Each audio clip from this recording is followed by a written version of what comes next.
Yep. Okay. Firstly, thanks for coming along this evening. If I could start with item 1, apologies for absence. Yes, Chairman, we've got apologies from Councillor Bensalem and from Councillor Cousins. Councillor Bensalem is substituted by Councillor Scott. Thank you. I'd like to welcome Councillor Scott to the meeting. Thank you. And also we have Councillor Henderson here who will be talking on the later agenda item. So welcome. Thank you, Chair. Minutes of the last meeting. Chairman, they're there. Obviously, if members, if someone wants to move acceptance, then the Chairman can sign those as an agreed record. Yep. And it's seconded, please. Thank you. Okay, thanks. Thank you. So, you've got those. Okay. Declarations of interest. Does anyone have any declarations of interest? Okay, if anything comes up, just put your hand up as we progress with the meeting. Right. Questions on notice pursuant to Council Procedure Rule 38. Chairman, there are no questions. Thank you. Okay. The next item is item 5, Deputy Leader's introduction to the economic growth, regeneration and tourism portfolio and its focus. Just for anyone listening in, this is something we discussed as a committee, and we're going to ask a different portfolio holder along to each meeting, just to give us a brief overview of where they see things going in the next 4 years. So it's not a scrutiny of their what they intend to do, it's more to hear what their plans are for the future. So with that, Councillor Henderson. Thank you, Chairman, and thanks very much for giving me the opportunity to come along and share my priorities and answer any questions that you may have on the back of them. But first of all, can I thank the committee for actually coming to this building, the Sunspot, this evening, and I'm sure you, as well as I, am really pleased that the building is now open and ready for use. Before I go on to the Sunspot, because that is part of the agenda, yes, I'll share some of my priorities as portfolio holder. And as you said, Chairman, I am the Deputy Leader, and I'm also responsible for economic growth, regeneration and tourism. And you'll know that one of the priorities for the new administration is, when we made it a priority, is that we want to deliver for local people. We want to be seen to actually make a difference, and we want the residents to see that difference. And that's why we've actually started off, and I see it's in your pack, with our consultant on our priorities, our vision, we call corporate plan, which is in there, which is out for consultation. And we're doing that with a community leader approach, where we want to listen to residents, but also listen to the businesses as well, their needs, meeting their needs. We've set 5 themes. One is pride in our area and services to residents. The second one is raising aspirations and creating opportunities. The third one is championing our local environment. The fourth is working with partners to improve the quality of life. And the fourth one, and the most important one, I'm sure we all share this, is financial sustainability and openness on the back of that.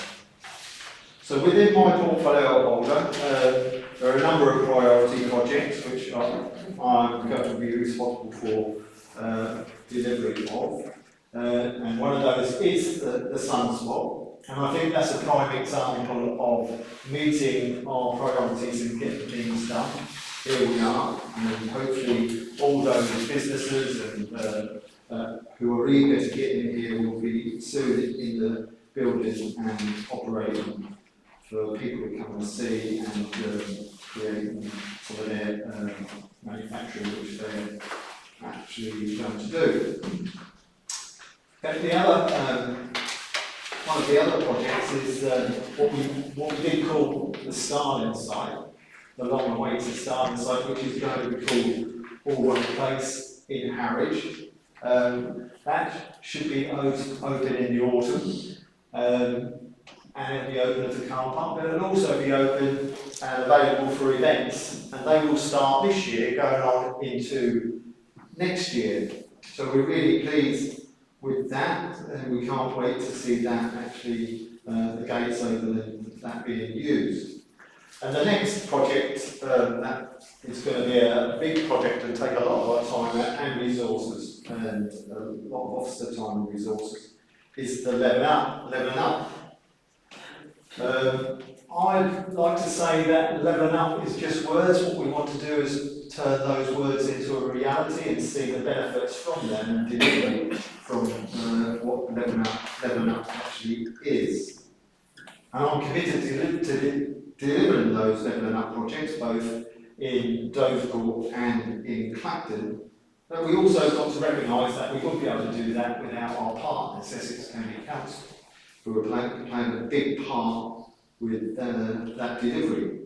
But also during that time that we're going through those levelling up projects, I wanted to make sure that members had regular updates, and they also include challenges along the way on the progress we're making or progress we're not making. I just want to make sure we're open and transparent to members. That's why we've set up a Levelling Up working party, and I'm sure members have been appointed to that, and I look forward to meeting with members and going through the progress as we go along. And so there's 5 projects.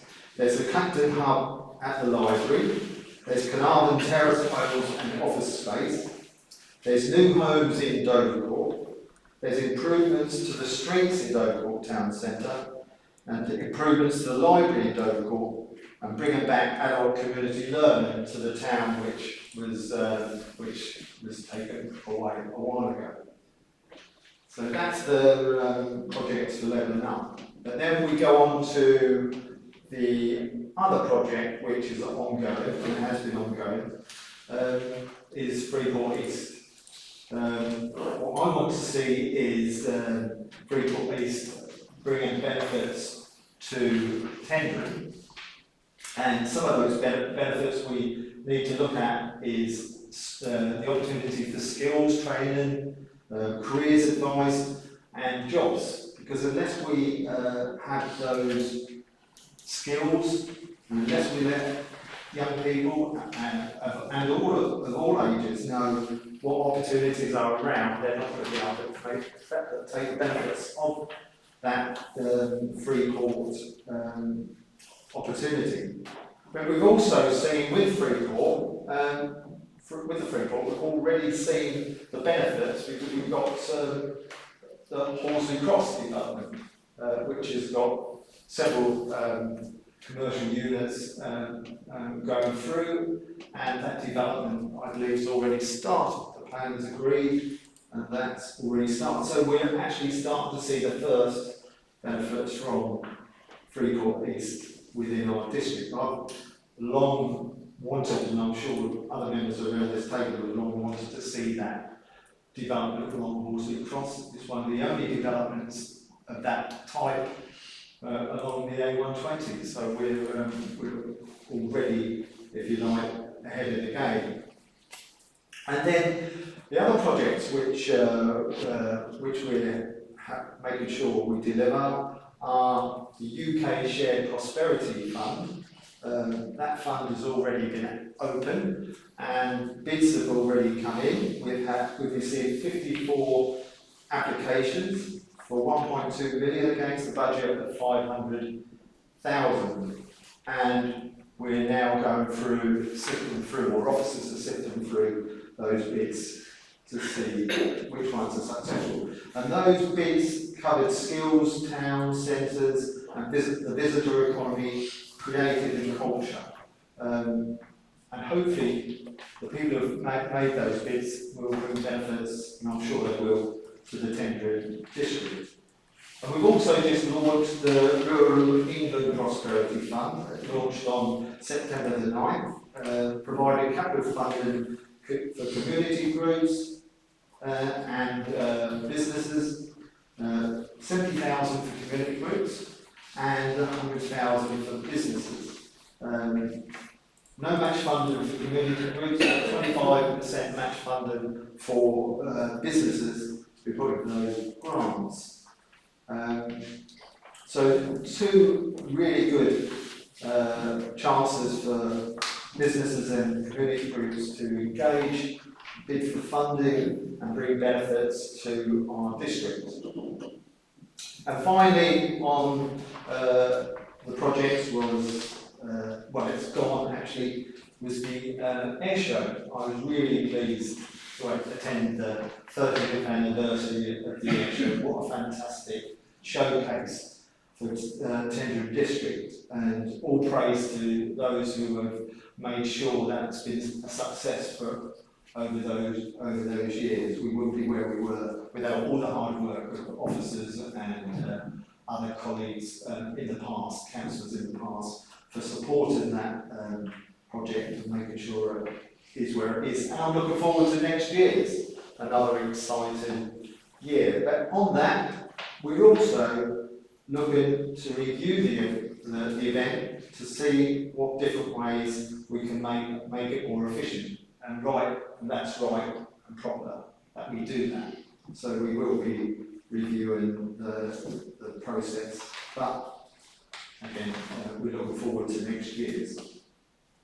And I'm sure, again, I'll go back to what I mentioned earlier.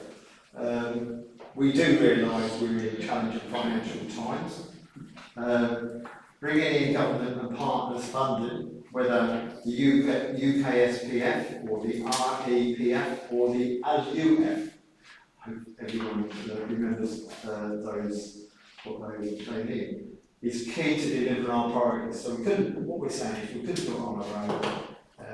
I've always said this council can either take a leadership role, it can facilitate, or it can support. And I think that's the way that we achieve what we can achieve throughout our district. So with that, Chairman, that's been an overview of my priorities and a quite busy schedule. But finally, before I finish up, I just want to say we're only here where we are now because of the past administration and the work they did. So I think we should recognise that as well. I'm just taking up the baton, if you like, and actually finishing the job on this one. But there's a lot more to do. Again, I'd just like to mention, having been in the position for a few months now, 2 or 3 months ago, I've recognised what a really good, I might embarrass them, I've recognised what a really good team I've got around me, and I'm sure councillors in the past have recognised that as well. But without this team, the hard work they're doing, and well, it is hard work, being with the UK prosperity funds, going through them, getting those bits out. It's a huge amount of work, and we're up against a real big one with the Levelling Up projects. But I think that's worth recognising, all the good work that everyone's doing at the moment. So thank you. Thank you very much. You did say as last scrutiny session, are you happy just to take a few questions? If I can, if not, I'll pass on. That's fair enough. Is there anyone, Chris? Thank you. Thank you, that was really good. Just a question in regards to the levelling up. Have you considered actually see if we can encourage what I call basic trade skills such as bricklaying, sort of plumbing, electrician type training? Because we've got a lot of sort of late teens, sort of guys in their early 20s who perhaps aren't that academic, but something like that would be a way of getting them into employment and, you know, allowing them to sort of take part in things like the Freeport and the Garden City communities. Well, I'm leaving coming in but I absolutely agree with you that guiding communities. I know, speaking to various people, that there are plans for creation and supporting construction jobs and training and skills.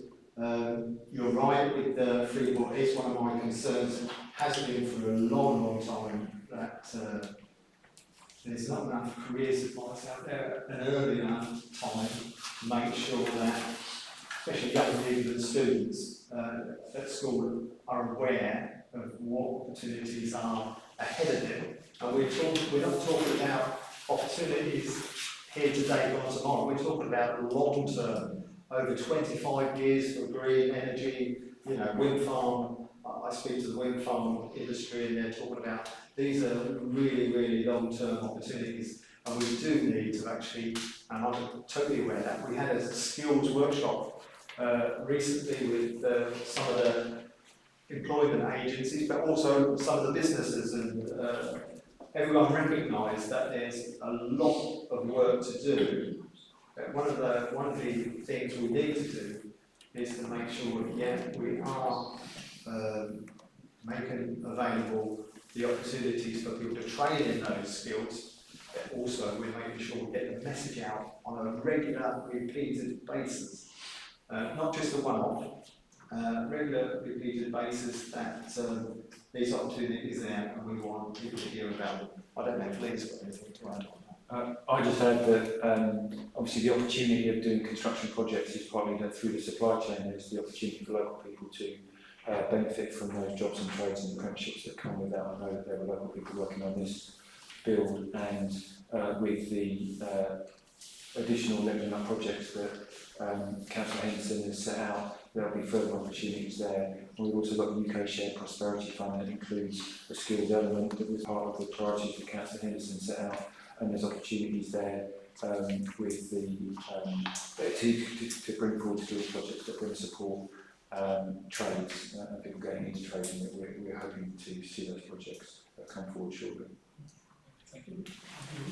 Yeah, I was just going to say, obviously I've already had sight of UK SPF, and we've actually got a bid for construction training opportunity. So that's one of the things that we're going forward towards UK SPF for a final decision on funding. Also, another thing with garden community is one of the things that they want to set up is a construction training course actually on the site, garden community. So when that comes about, they'll actually be training people there and then for those particular jobs. Thank you. Does anyone else have any questions? Can I just add to that, along the same theme, with, and I know you've spoken about construction, but would there be any scope from any pots of money to maybe offer bursaries for people coming out of school that want to join the nursing apprenticeship scheme? Because actually when people think of nursing, they automatically think that it's nursing within a hospital, but actually occupational nursing is a speciality in its own, and they would definitely need those people at somewhere like Threeport. I just wondered whether or not you'd thought anything along those lines. I think we have had some success, and I'll hand it over to you because that part is new to me, but through the diagnostics centre, I think we had some really good achievements. Was that 80 jobs or something like that? St Andrews England is quite unique in offering apprenticeships now, so we've gone back and we're offering apprenticeships around people who want to come into nursing but don't want to go via the university route or via the degree route. So I just wondered whether there was something that we could explore. Yes, I mean certainly engaging with our partners is something that we do all the time. The Clapham Diagnostic Hub, I know many people have been involved in seeing that, and great work that's done there. With Culture Institute and Education Council bringing that forward. So those sort of projects are great, and there's opportunity to do them. And I know it's not in the nursing sector, but in the care sector at the minute through the adult community learning, which is again mentioned in the LUF project, that they've actually got courses at level 1, 2, 3, 4 to be able to bring you forward to enter into the kind of care sector. So and if I could say, that's the good part. I forgot to mention that, the adult community learning, which will be in both levelling up, it's in Clapham and in Harwich. So, yeah, that's another way of promoting those opportunities. Can I just add one thing to that as well? We obviously, as you know, we do the Tipping for Growth networking events. We do the jobs and skills fair, and we also always make sure that NHS are there represented, and also sort of trying to get people on to their training courses. So we try and promote them as much as we possibly can. Okay. Well, Chairman, also, again, one of the biggest barriers to all of this training and opportunities is transport connectivity. And I know that one of the scrutiny committees is already looking at transport. We had a discussion with the Regeneration Board a couple of weeks ago about the need to actually look at breaking down those barriers or supporting people who can't afford to actually take those opportunities up because of that barrier of cost. Going from, I know for a fact, people in Harwich, in my area, find it very hard to get to Colchester to college. Their parents would probably make a decision that they couldn't go purely on the cost. So that is something I think in the round we've all got to look at, all the partners and all of these projects need to actually look at to make sure that those opportunities are available for everyone. Brilliant, thanks, Simon. Thank you. Do we have anyone else any questions? Chris? Can I just ask, as part of the levelling up, whether or not we're engaging with schools? Because I think one of the important things is to get into those sort of, shall we say, the 13 to 16-year-old age group, to sort of open up the opportunities that are around locally and things like nursing, construction, etc. So that it gives them the opportunity to look at doing something locally, rather than sort of having university, because not everybody's set up for that, or necessarily is educationally able to take advantage of it. So I mean, something like that, where you've got a bit of a focus, and maybe you could look at encouraging educational partners that within sort of secondary schools to get involved, might be very helpful. Yeah, I think that's a really good idea, Chris, and I do know that there is talk. I can't. There was because I was invited to go into a school a while back. I had something else on where they are going into, and I think isn't that the health? There's some health. The health have an ambassador. Yeah, the ambassador scheme where you go into schools and talk about different roles within healthcare. Yeah. But I don't know, I've not heard of that happening in this locality. Right. And there's obviously the skills subgroup of the Education Strategic Board, which has got the schools, the head teachers and the skills providers, post-16, etc. on it, and which is exactly around that issue about how do you get people, children to be excited by the opportunities that are coming forward that we're talking about here, and sort of ready to move into those jobs. And as Councillor Henderson said earlier around careers advice, how do you kind of make that work? And obviously the jobs and skills fair is probably targeted at slightly older age, but it is that real opportunity for people to kind of come and walk in to a place where there are actually jobs in the room. It's not just talking about it, you can walk in and you can walk out of the job. I think you probably have to start connecting with children younger than at secondary school. I think you have to get in at that primary school age where you can actually install the vision for those children to believe that they actually can move on and do things. And you know, if I use a personal example, when I was at school, every second girl, because that was the time, wanted to go into nursing. Now, when you ask people, I mean, even if you go back to Barack Obama's wife, Michelle, going into the East End school, asking the girls what they wanted to be, not one girl said she wanted to go into nursing. So as a society, what have we done, and how can we look locally to try and encourage our younger children to think that actually, you know, I really would like to do that. We have a couple of really of our gem companies in tendering that have really good programs for primary schools. One of those is Gallagher.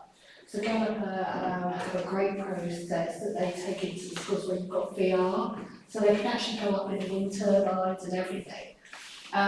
But the problem that they're having is that the schools at the moment, they've got so many challenges, they're not able to get in there to actually take that training to the children. And we totally understand, I mean, the schools are really up against it, but it's, for us at the moment, we're trying to find ways to break that barrier to try and get these companies into the schools, because they're offering it free.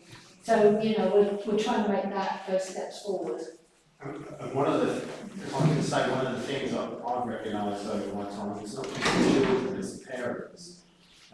you've got to get right through to them parents, because there are parents from certain backgrounds, I know from my area, where they don't believe there's an opportunity for their children. So we need to actually get beyond those children to those parents to tell them what's there. In a way, this building is here, and we look at, we'll go into that, the facilities which are here. But I think this building presents opportunities, because some of that could be outreach. So you could have a session in here offering those kind of advisory sessions and careers opportunity sessions for parents around here, so you're outreaching to them. So it's just an idea, but something, because we want to make use of this place and we want to get the benefits from it. Then let's, think outside the box and make sure that we put those benefits in. It's a brilliant idea, I think. Thanks very much. I'm mindful that we don't turn this into a scrutiny session, which so the council member hasn't had time to really prepare for. But I did have an indication from a councillor in the audience who'd like to ask a question, so perhaps we can finish on that one if you're okay. That's Councillor Casey. It's a lovely bill. Can I come down here? How are we doing with the letting? Are we on track to have a full centre? Do we know where we stand at the moment? I'll come down. I'm quite happy to answer that, and I'll come to the next bit if you like. And then, if you, Jerry. If they're answering that at the next stage, have you any other points, Dan? No, that's just something that we'll do with the letting. Okay, brilliant. Okay, well obviously we've come to the end of that bit because we didn't want to make it a scrutiny session, but it's put you on the spot so early. But thanks very much, obviously, for coming along and telling us your vision for the future and answering a few questions. So with that, I'd like to move to review of the work programme. I'll just say a few words on that. The first thing that we're looking at is planning enforcement, and the working group has met on that for the first time, and we're now looking at a second date, so we are underway on our schedule. The next one is item 7, which is post-delivery scrutiny of the Sunspot commercial workspace, which is the reason that we're at this venue this evening. So we're on the spot, so to speak. So with that, I think it'd be nice to start with a brief history of how we got where we are today.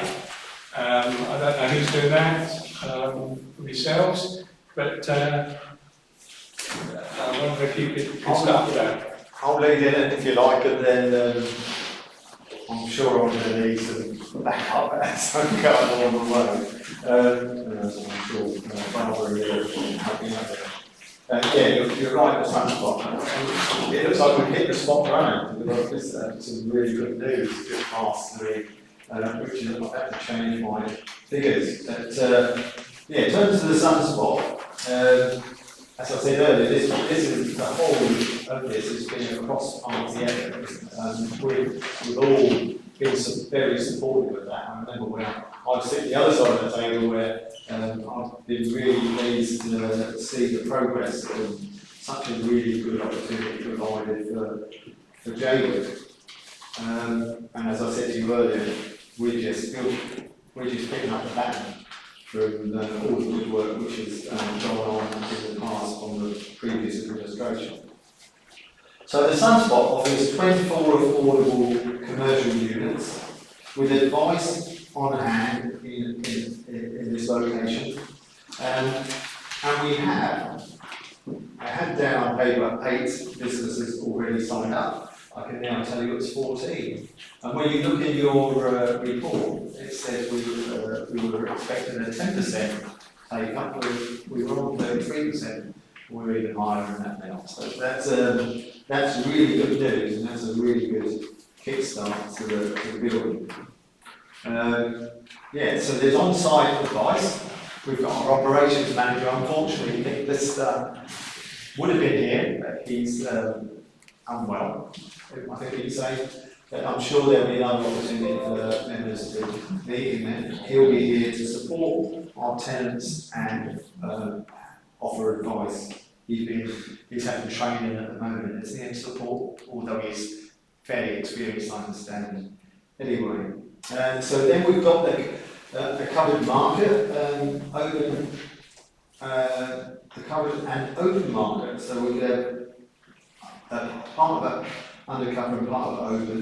And I think we have 10 pictures involved in that.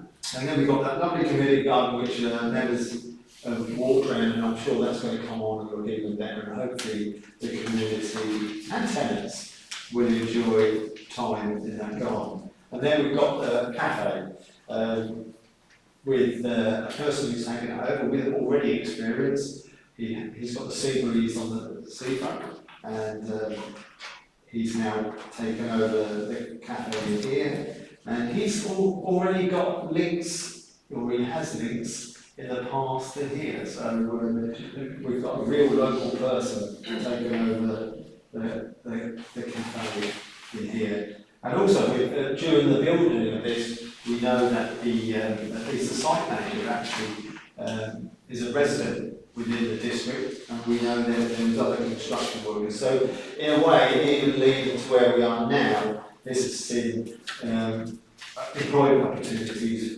providing employment opportunities to people. There's space in here for office space, but there's also space in here, we believe, for meeting and conferencing. And as I've already said, there'll be an office here. There's 24, plus 1, 25. One of those offices will be the operation managers on site. What we're hoping to do is, and I'm sure it will do, and we're seeing it will, is provide skills and jobs and opportunities to people. We're already seeing that the cafe downstairs is going to take on apprentices, so that's really good news. So the building's already seeing benefits within it. We've had strong partnership work in delivering this, and again, we can only say a big thanks to Essex County Council for their funding and championing this building to see where we are now. And again, looking at the design of the building, I'm sure everyone's really pleased to having walked around. It's something for us all to be very proud of, and hopefully the community and those tenants will be too. So some of the problems, and I'm sure this is where I probably need to back up because it was before my time. I'm picking up some of the issues that we all know that it's gone well above cost, and it's also been delayed on several occasions. And the cost we know is due to capital cost inflation. Everyone and every project, I should imagine, in the country at the moment is suffering from the same impact. It suffered even from the time the bid went forward and the time that the tenders were going out, and between those tenders coming in and the successful tenders being chosen, those delays even cost us more money because the inflation was hitting us during that time. And I think when you look at it, the whole of this bidding, from the time it was the bid went through, from the time of the plan, and from where we are now, you had COVID, you went into COVID, you had lockdown, you came out of COVID, all of those things. I think if anyone else looked at this whole situation, they'd say this building has gone through the perfect storm. And it has been a perfect storm to see where we are. And to quote a famous person, JFK, he said, "We chose to go to the moon in this decade and do some other things, not because they are easy, but because they are hard." I believe we have not gone to the moon, but we have overcome significant challenges to land where we are now, in a building that we are in this evening. I'm sure you want to go further than what I've gone so far and go into deeper detail, and I'm sure I've got some help alongside me to go into those details of costs and the reasons why those costs went up, the reasons why we had delays. I think, Chairman, you'll know very well that from being involved, we had contaminated ground on top of all the delays as well. Everything's hit, but again, here we are, and all we can now do is look ahead with a prosperous future. Thank you. Thank you very much. Do you think, I know one or two of the members were concerned around the cost, as you say, and maybe our procurement process and how that could be tightened slightly. So, Lee, are you able to give us a brief history of events leading up to where we are? Yeah. So I think that would be really helpful, because what I'd like to do this week, I don't want to dwell too much on the past. We are where we are, and we've got here. And I think the Scrutiny Committee's main objective should be looking at the future. But obviously, if we can learn lessons from the past, I think the first part of the meeting, or this item, look at that. A good point would be from yourself saying where it all began to where we are today. So I'll give a little potted history, if that's okay, Chair, and then I can pick out and build on some of the points that Councillor Henson raised in relation to cost in particular. So the feasibility study was started in January 2020 for this building here today, and an application was submitted to sell it in September 2020. So that kind of gives you, if you remember, some things that happened between January 2020 and September 2020 in terms of lockdown and everything else. So that was when it started. And the original bid was for 1.97 million on about £2.1 million project. In terms of what changed, you then had the Colby, who were the advisors who were recruited, and they assisted HAT projects in sort of February 21 time to relook at the building. So the building you're in today is not the original one that was done the feasibility study, that's 13 units, this is 24 units. That was an extra £300,000. So there's something there, I think, in terms of the learnings for the future, learnings for life, about scope. So there's something about saying, it's only when you nail down your scope that you really can start to nail down your costs. And if you kind of expand the thing that you want to do, it's going to cost more money. So there's something about kind of keeping close on cost, keeping close on scope, which has a cost. There was then a process of going out to tender, and we sort of went out to tender on the expanded scope, and tenders came back in. I'm just getting exactly. Yeah, so tenders were due to come back, or was extended to come back in December 2021. And we were going out, as I said, by that point on a £2.1 million project, because we'd slightly expanded it. Our cost consultants, in December, gave us an estimation that it might have gone up to £2.7 million. When the tenders were returned by the market told us what they thought they needed to charge at that time. The lowest tender came back at £3.9 million. So effectively, we got out prior, we designed the thing prior to COVID, developed it through COVID.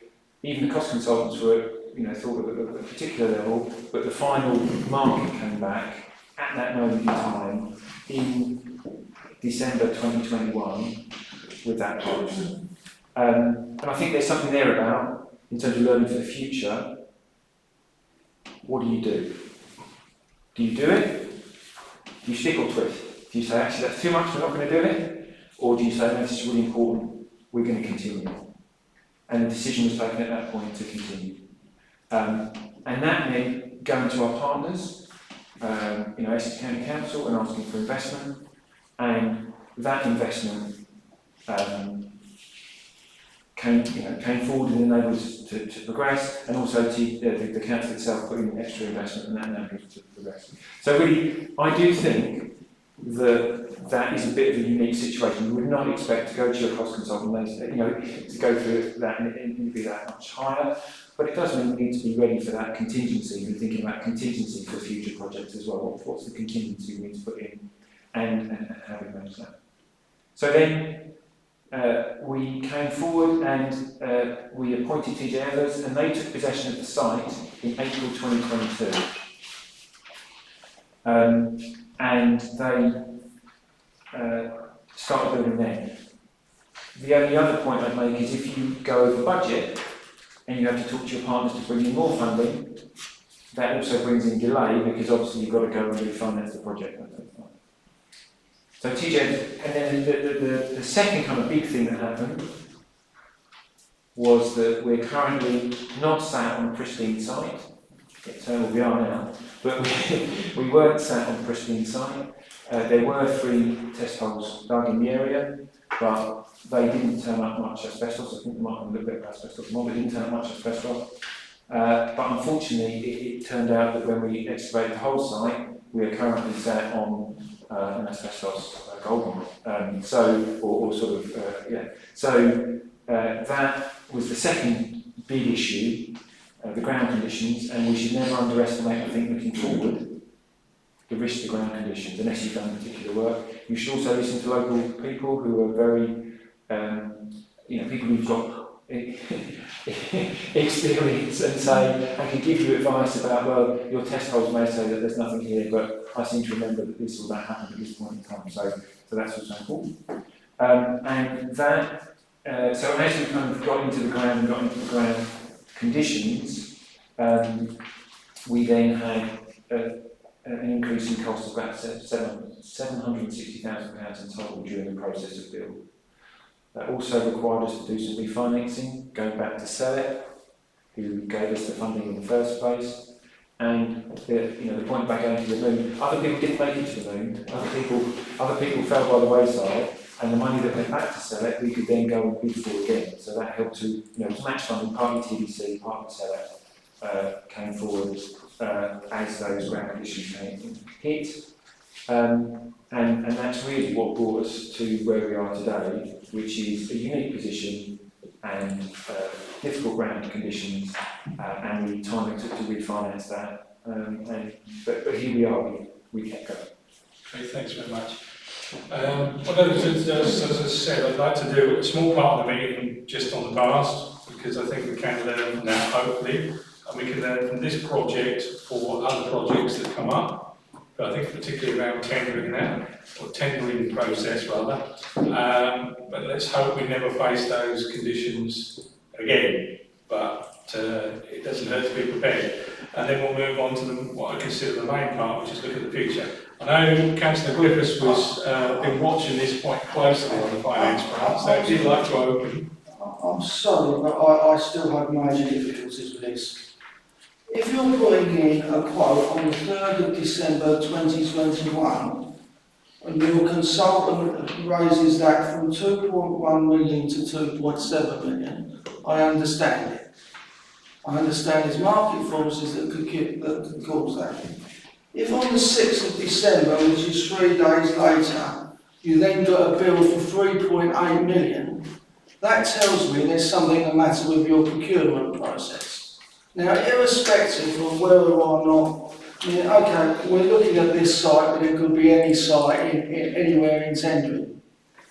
I'm struggling to see how, from the time you put a report in to the time when the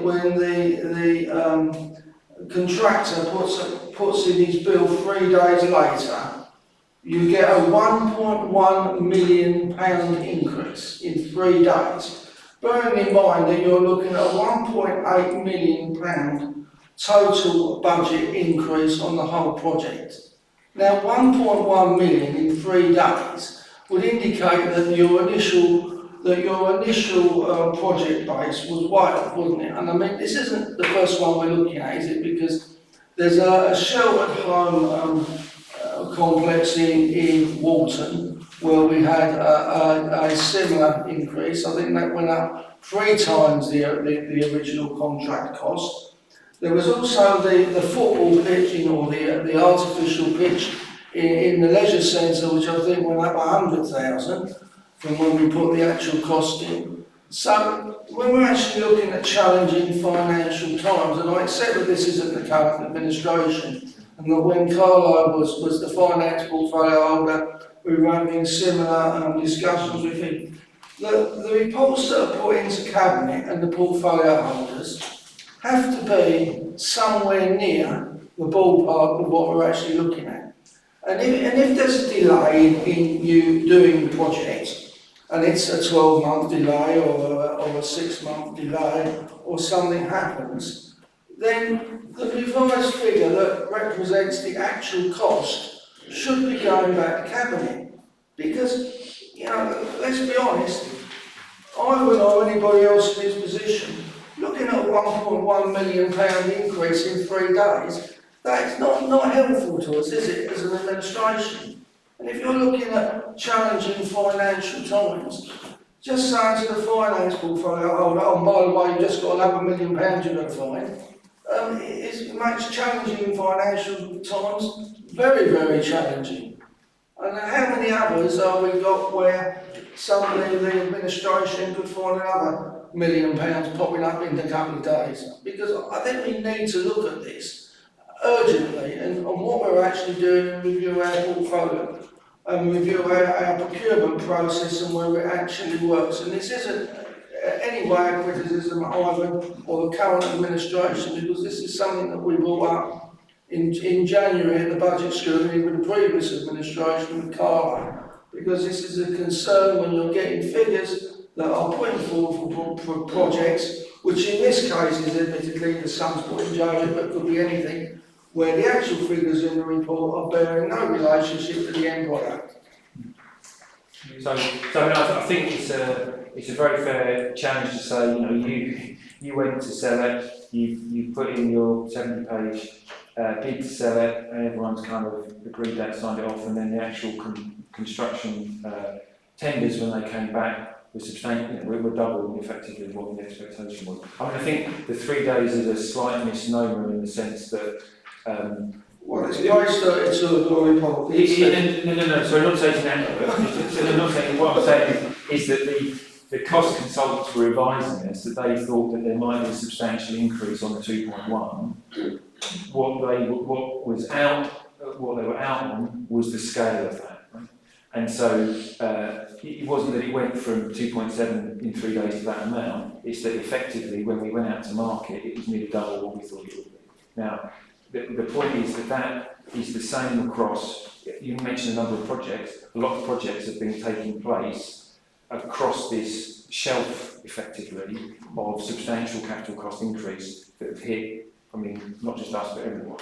So I think that I think it's important to say that genuinely was a time when capital costs went up nationally and internationally. So I absolutely wouldn't expect us to hit a similar shelf in the future. We need to be wary, but it was a very particular time. The other point I make is that we obviously mentioned about cabinet. We obviously went back to cabinet. We went out to our partners. We looked at funding. We came back on the 28th of January, and we went back to cabinet and said, "Do you want to progress?" Because, as you say, you're in a different situation. You need to take a decision on that basis. The other thing I'd say in relation to that is, was it still value for money? Should we have continued? Was it still value for money? Well, the original bid, as I say, was for £1.19 million, 13 units. We had to go back to sell it, as I mentioned, for additional funding, and at that point it's £4.8 million the project we were back to sell it. And they said that the benefit cost ratio at that point was still 3.85. and anything over 1 is fundable, anything over 2 is very good value for money. So although it was additional money, the reason that partners were prepared to put in that additional money is that the building remained value for money at that point in time. So I think it's important to say it wasn't just, it was still good to do. I don't know if there's any points you wanted to I think the only thing I wanted to say, I mean, obviously I can't talk about some of the projects, I can only talk about this one. But the time that our time that the actual bids came in was the time when it was really hard to get materials, and if you remember, we had shortage of wood, etc., and the prices were going sky high. So what they were finding, sort of nationally, that contractors were building in extra risk because they didn't know what the cost of those materials were going to be over a few months because they were fluctuating so much. It was becoming a national trend that they were adding in those extra cost pressures.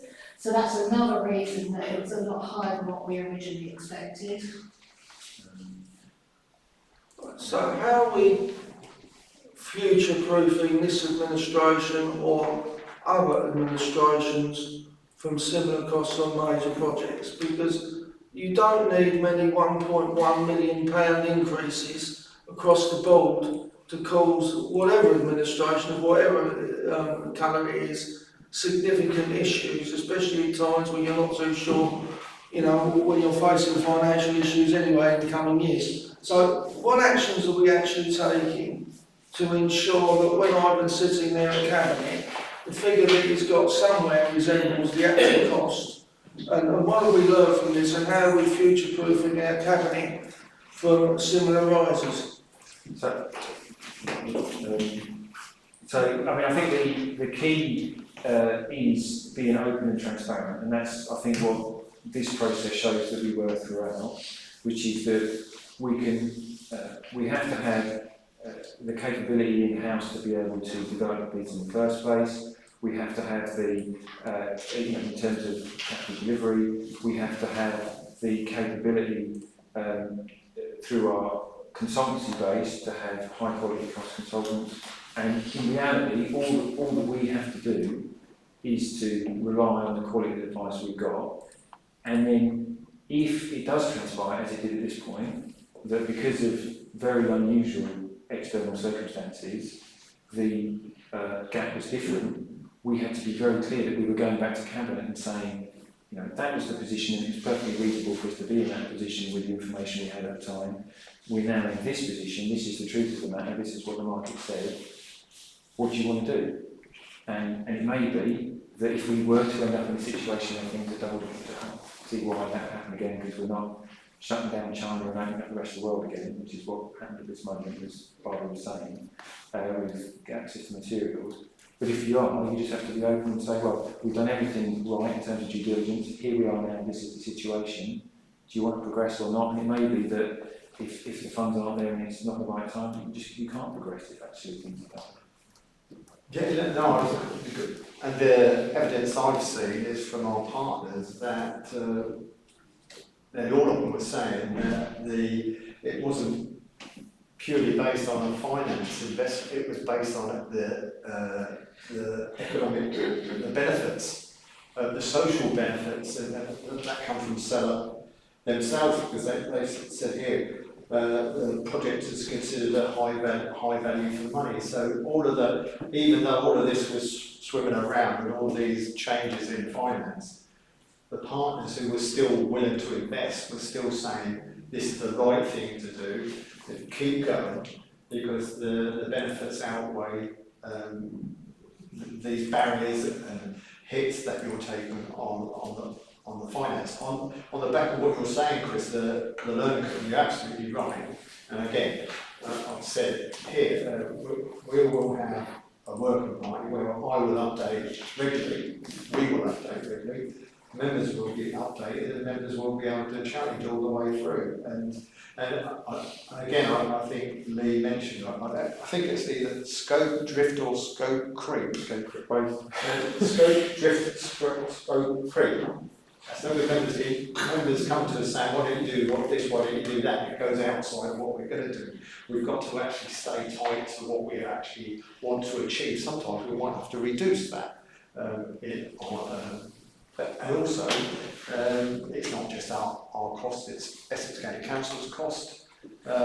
So there'll be a lot of interest on this to make sure it doesn't go wrong. And on the project of the Love, we've already engaged an experienced capital delivery manager. So, we've already met him, and he's already done a presentation on Conference. He is well on the ball, and he will be telling us what the risks are, risk registers, and we're going to see a lot as we go forward with that. And again, that will be shown to our partners for them to make those decisions as well. So I think everyone's learned lessons from what I hear, and when I sat down with people, we are going to make sure that we do this affordable but achievable. Do we have anyone else wishing to ask questions on that particular area? Okay, I think, as I say, I was involved at that time. I know it was, there were some challenging decisions, shall we say, that needed to be made. And there were also what I consider reputational decisions. Do we continue forward?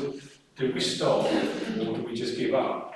And I think my personal view is we made the right decision. I think only time will tell on that. It's here, so that's where we are. So I think we'll have a brief discussion on that, and it'll be good if we can come up with any recommendations to secure for the future. But the main thing I wanted to look at was basically where we go from here and the scrutiny of the actual project. As we said, it's a brilliant building, but we now need to make sure everything goes in the right direction and it helps Jaywick Sands to reach its full potential. So there's, I know we had a meeting the other night, a brief chat, and we came up with a few thoughts and ideas, and I wonder if anyone wants to ask a question.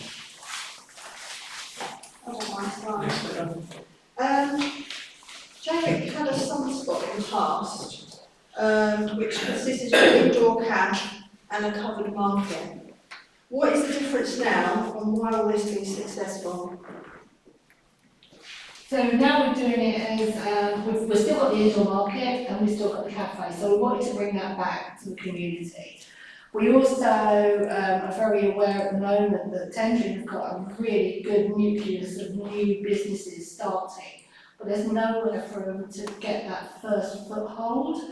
So I wanted to make it affordable space for new businesses to start.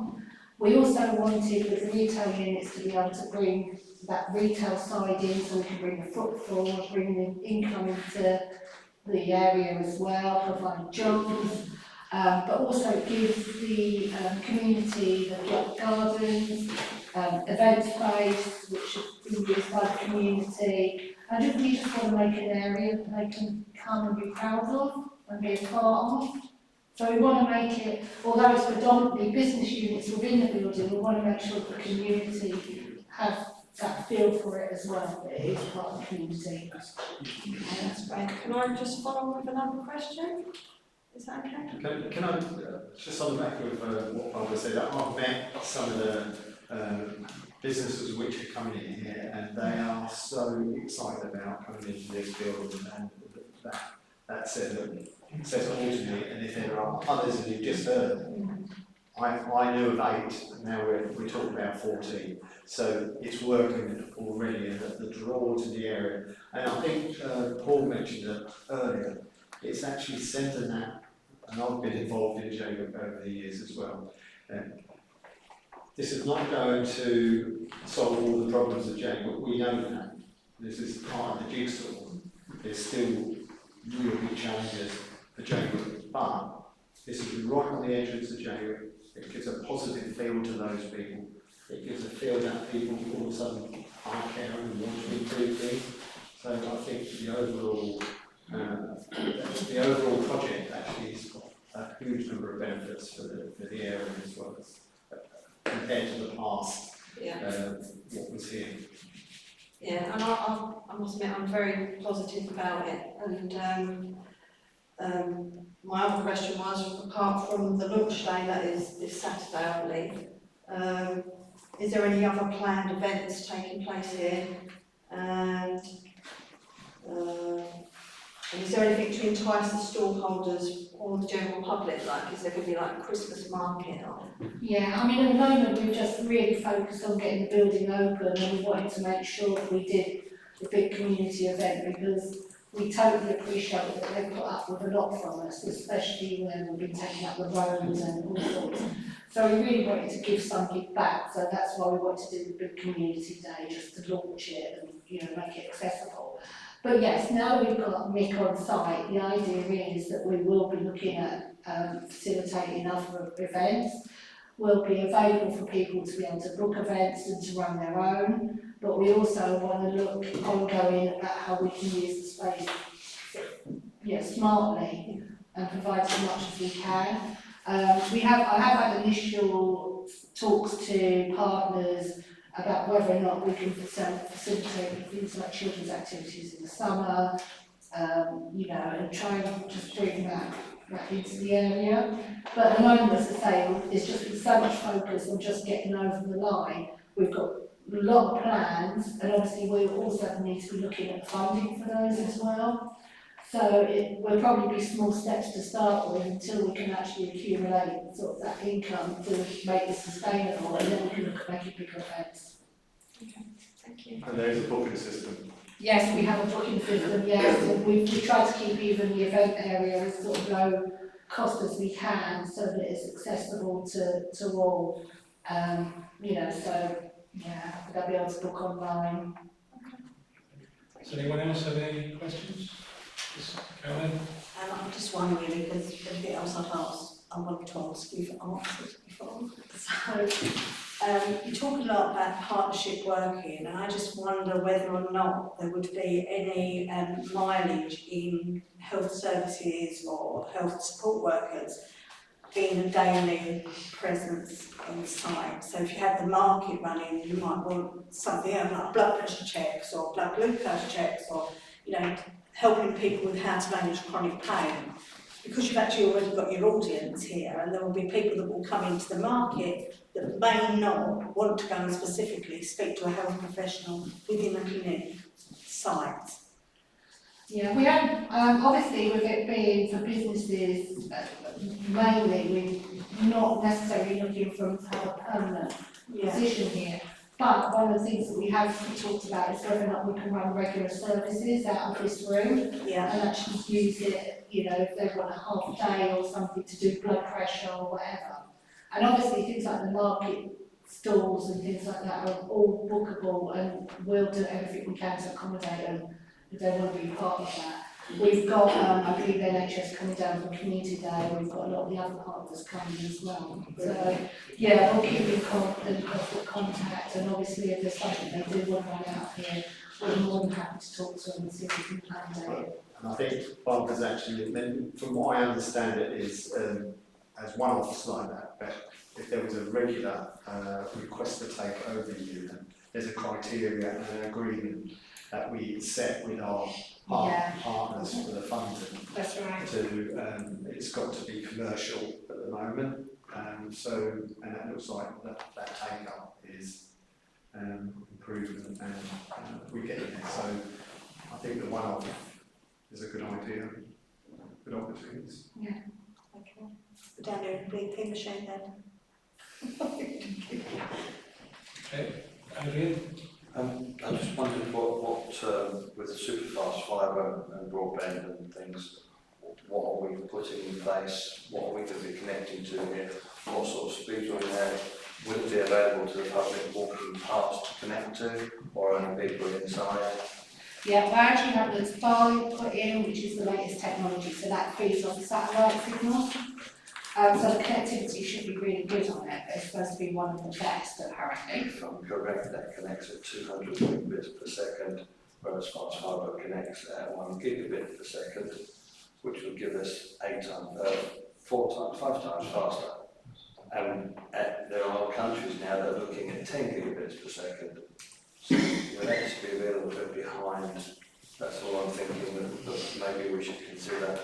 We've been working with Intelligence, so Intelligence do all the TDC's connectivity, So I've been quite guided by them. Now they feel that for the area it's probably the best connectivity we could get, so it's in the ideal thing.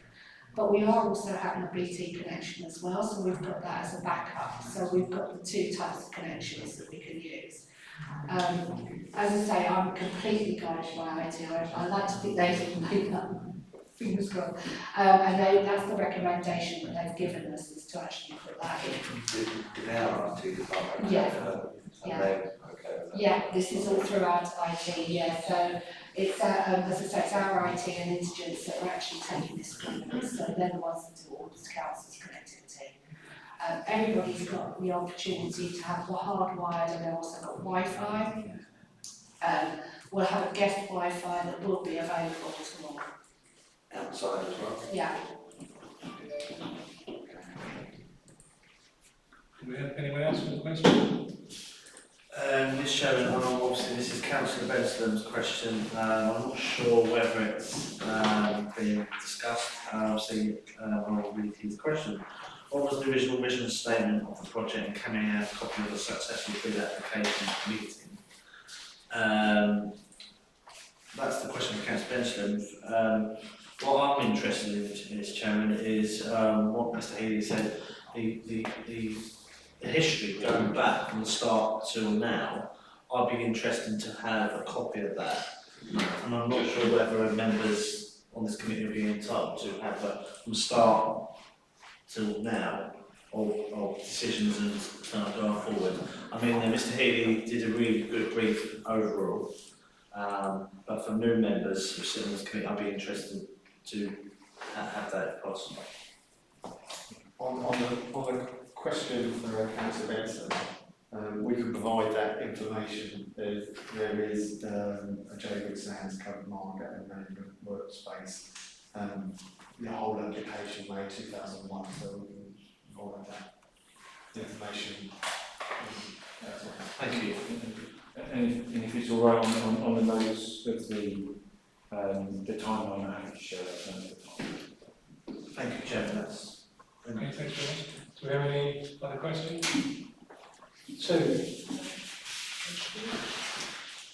Are the businesses at the site going to generate the required footfall to make this productive venture? Do we have data in relation to the interest in the covered market from potential vendors? Is there a waiting list? How are we planning to populate the covered market? We've, I mean, for the businesses themselves, we've got a really good selection of different businesses. We've got barbers, we've got a dog parlour, we've got jewellers. So we're hoping that that's really going to bring the footfall in. And also, you know, the market itself, we have got a list of people that's interested in the market. We've not focused on the market yet because, as I said, we want to get the building open. So one of the jobs for Mick now will be looking at best days for us to have that market, inviting those that have been interested already to have a look, because we're providing the market tables for them. And also we want to talk to those that are already doing markets here to see the interest there. So we're really early stages on the market, but it's something we're definitely taking forward. We're hoping to do 2 days a week. So we know that St Joseph's Market's running at the moment, which is a really popular market. So we want to make sure that we work it with them as well, because they'll be closing soon because they only do the summer season. So, you know, we want to do different days, but also interact with the market to see if we can facilitate any of those. Yeah. Thanks very much. Does anyone else have any questions? Okay. Well, I think we'll have a discussion about that in a moment, but I'd like to thank Ivan for coming along this evening, giving his views on the future of tendering from his portfolio, and obviously answering questions on this venue. Whatever I do. Nice, thank you. Thanks for inviting me. No problem at all.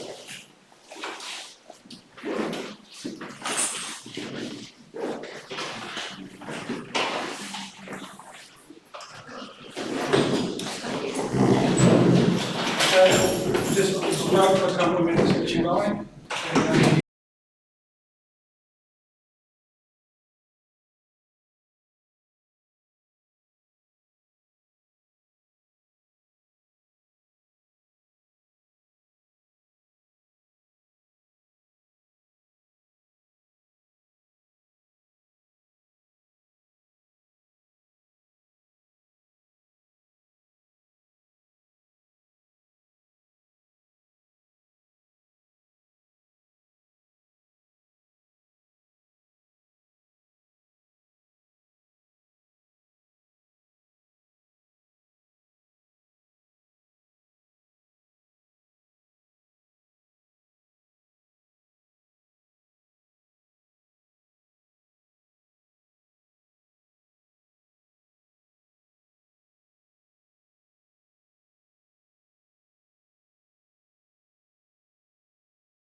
Okay, on the first part, we look at recommendation for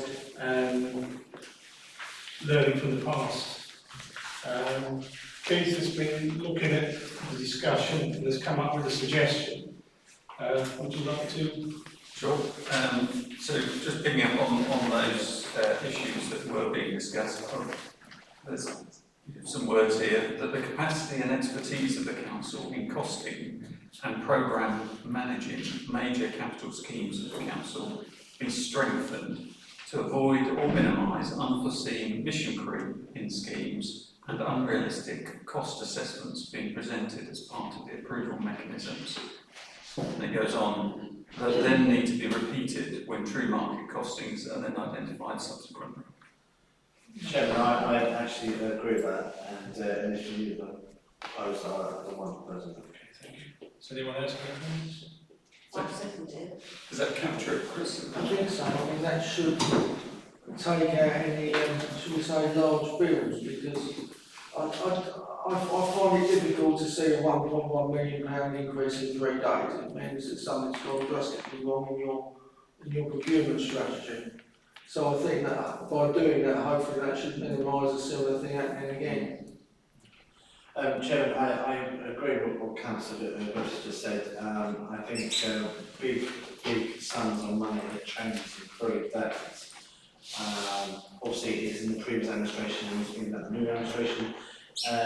If that was me, in my charity I run, and I saw a big bill that was different in 3 days, I would question why has there been an increase in Councillor Griffiths is right bringing that up. Because members of the public are going to think, why, that's a lot of money in 3 days, a 1.1 increase in 3 days. So I would be interested to know what the checks and balances were. Did the officers know? Did consultants know? Or did they change things? Was it like, unforeseen circumstances that happened? It's there the kind of things, and I think we're right to say, to put the cabinet, say, oh, we need to have some checks and balances, and we cannot have this again, because people, general public, people out there will want to know why it's been an increase within 3 There days. was definite cost there, were there? It was cost appraisal based on council template and had likely increased. Councillor, what page are you reading from? It's page 32. I think the issue with that was that this wasn't an isolated incident. There was at least another 2 projects. One of them, I think, was it Spendles in Walton, I think where you saw significant increases, and the other one was on the artificial pitch in Clapton Leisure Centre, but again from the I think Spendles was subject to the same outside influences. Yeah. I think that's the best way of describing it. Because the prices that were rising were affecting both. They were both in construction and they were both affected, which is why I was particularly interested in what we could do looking at the future, because obviously we're committed to spending as a project that's still going ahead. This is still a project that's going ahead. I think we have a commitment to both communities for those projects. We've done the right thing. But I think we've now got a proposer and a seconder, so if we're happy on that, are we all in agreement? Okay. The next part we need to look at is, obviously we've asked questions around the venue as it stands at the moment. I don't know if you have any thoughts on that. I know we've had discussions about revisiting in March once it's had a good run. So I don't know if you're thinking of putting forward recommendations now, or whether you'd like to reflect on the questions you've asked and see where things lie. So I've got Gary first and then Chris. Thanks, Chairman. Can I just say, I think it's really good that we had a very good walk around with Mrs. Powell and our officers, and it's really enlightening to see the public toilets, where the market is, and where all the business venues and places are. I think it's really useful. There are some snag points that myself and other councillors have brought up, and I think it may be a good idea to come back for this committee in, say, 6 months' time, to have an update of what's the uptake, how popular it is, the cafeteria, because I think it'd be good in 6 months' time to come back and see what's happened and see what's worked, what hasn't worked. I mean, again, I was a bit hesitant about the number of parking spaces here, and before all councillors turned up, I was there early and I looked around the site and looked at the car parking spaces, and I'm happy that it's sufficient parking space now. Previously I wasn't, but now after having a look now, I think I'm confident now that there's enough parking spaces.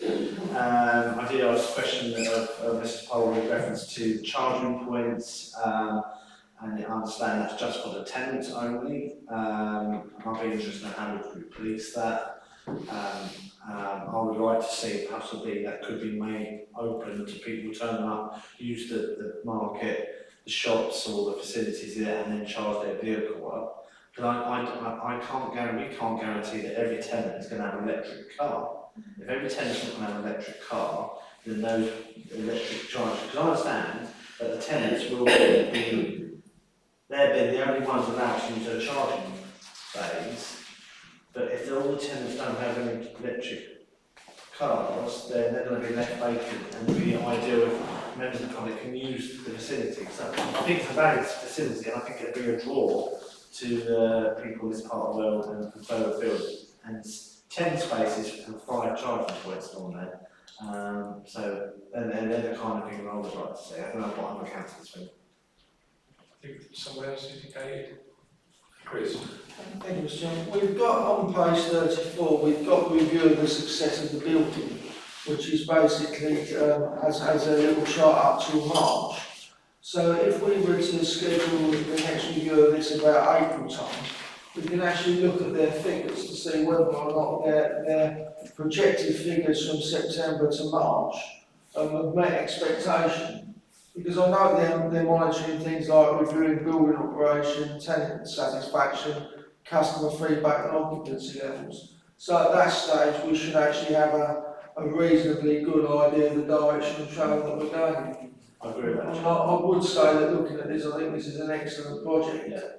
And that obviously, I mean, although I have had, shall we say, some needed some clarification on the actual initial costings, that's in general on the procurement process, not actually on this particular site, because I think that this is an asset to this area, an asset to regeneration, and will probably act as a catalyst not only for local businesses, but for growth within the area. So I think this is an excellent project here, which actually signals the council's intent to support the area and the people. But I do think that one of the things that we ought to be doing is reviewing what we're actually doing here and see if there's any way we can help it along a little bit, if necessary. Chairman, I agree with Councillor Griffiths. I also like to add that I know it's 2 years and 3 years. What I would really like to see is maybe go a bit further in the future, saying 4 or 5 years.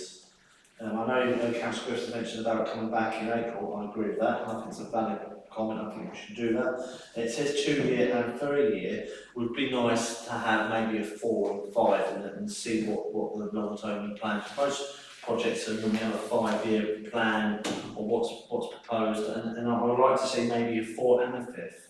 Maybe suggesting after April that it's reviewed on an annual basis, because that way, whichever administration is there, it pops up on the committee work schedule, and whoever's sort of sitting here in years to come gets to look at it, which might be an asset considering where we are and the importance of the site like this in a localised area.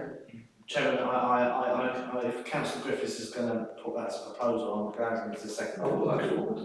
Yeah, I mean, my thought just says then, from what we're hearing, is that we don't make a recommendation at this point.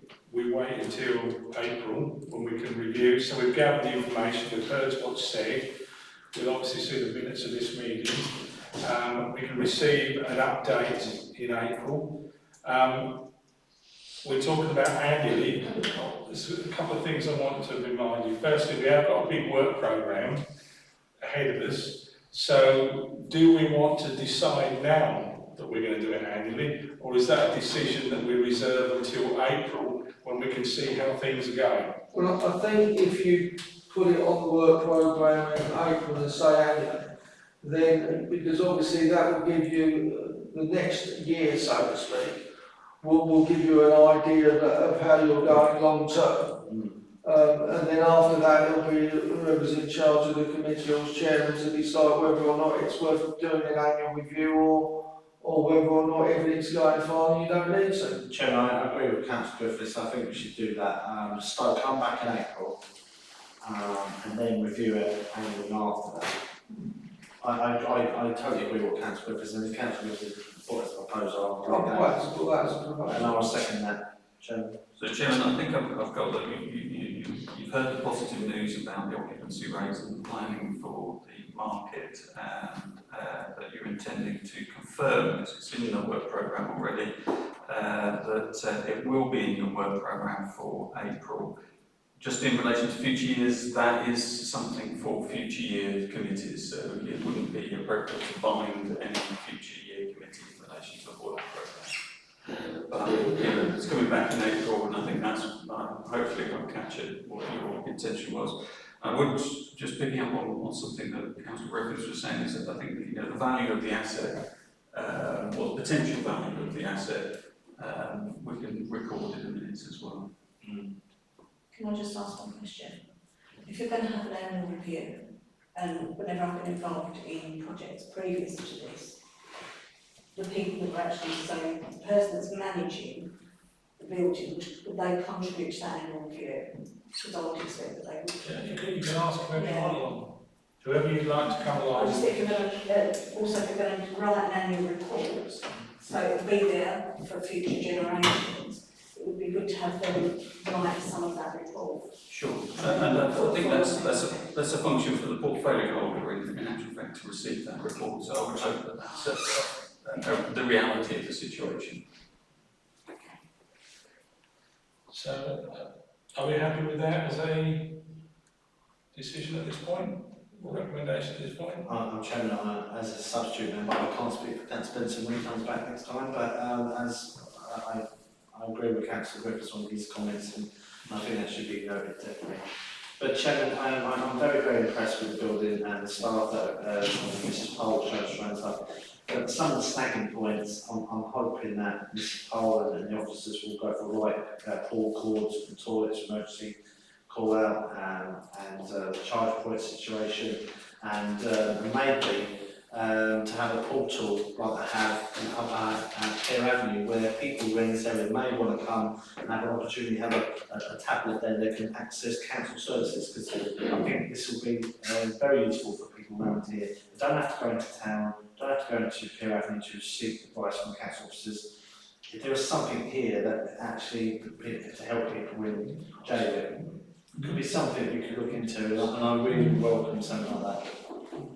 We do have a presence in the enterprise centre at the moment, which is just across. So, I mean, what I'm saying, if you've got officers here or people here already, and you've got people coming to the CAF and the Common Market and other businesses, while they're here, they might be able to get some council advice on something. It might be a good idea, and that's the kind of thing I'm quite keen on around here. So I think that additional support will help people around here.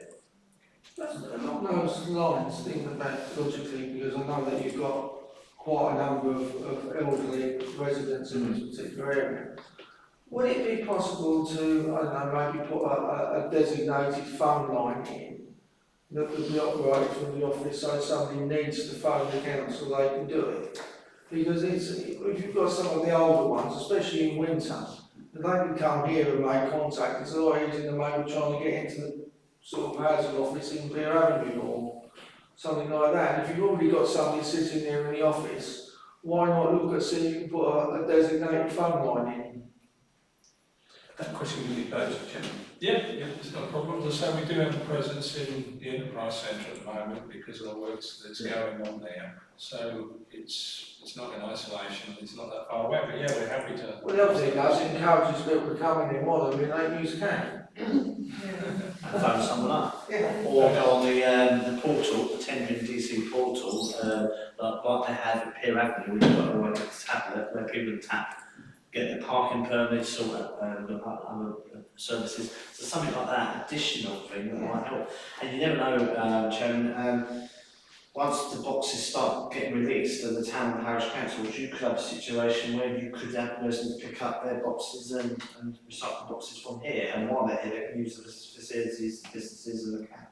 So there could be another string to our bow in terms of picking up boxes, like red and green boxes. Well, not only that, it gives people the opportunity to come into the building, and while they're getting used to coming into the building, they're potentially visiting some of the retail area, and it's using the cafe and making it actually part of the community, which I think would be another way of increasing footfall. Okay, yeah, that's very good thought. So we've got recommendations on that and ideas to put forward. So I'd like to move to the next item, which is corporate plan, our vision consultation. Now this is something that's now getting underway. So I'm wondering what your views are on that. My thoughts is, do we wait until we hear what residents got to say before we review the results of the consultation? Chris? I think it's going to be very difficult to review a consultation if we don't know what the result was. I mean, my view would be, let's see the direction of travel and the way that we're sort of going. I mean, there are certain areas that maybe need to be looked at depending on what's in there. One of them is obviously the implications of net zero and how that impacts on things like your free pool in the Garden City community, where potentially you could be using building techniques that are non-carbon neutral and that type of activity. So I think a lot of it would be hanging on to see what comes back and also what potential cost implications are there before we make a comment. I think we're moving towards agreeing to note the item, but Gary, you want to speak? Yes, Chairman. I support what the Councillor has just said. I'd be interested to know, I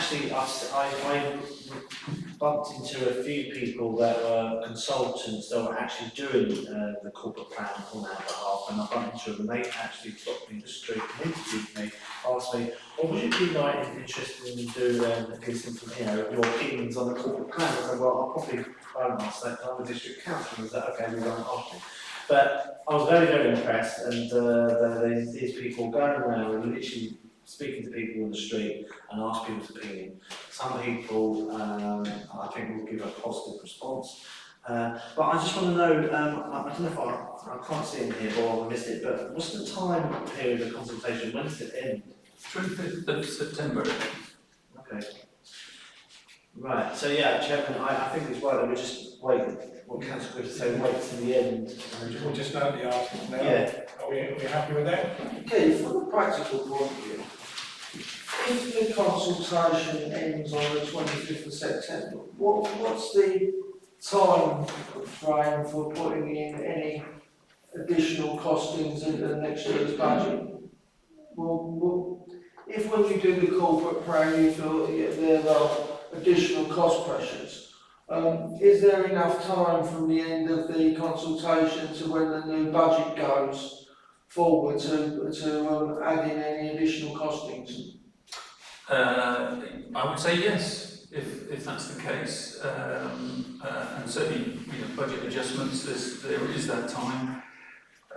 On the basis that we end on the 25th, we'll then go back to Cabinet in November. You will appreciate that, around that time anyway, Cabinet will be looking at the draft budget for 24-25, and so there is an opportunity to start that thought process. And then that will go back to January for a finalised budget, and then off to full council. So there is still that. So from a practical point of view, the timescale is reasonable to allow for any financial adjustments? Sure.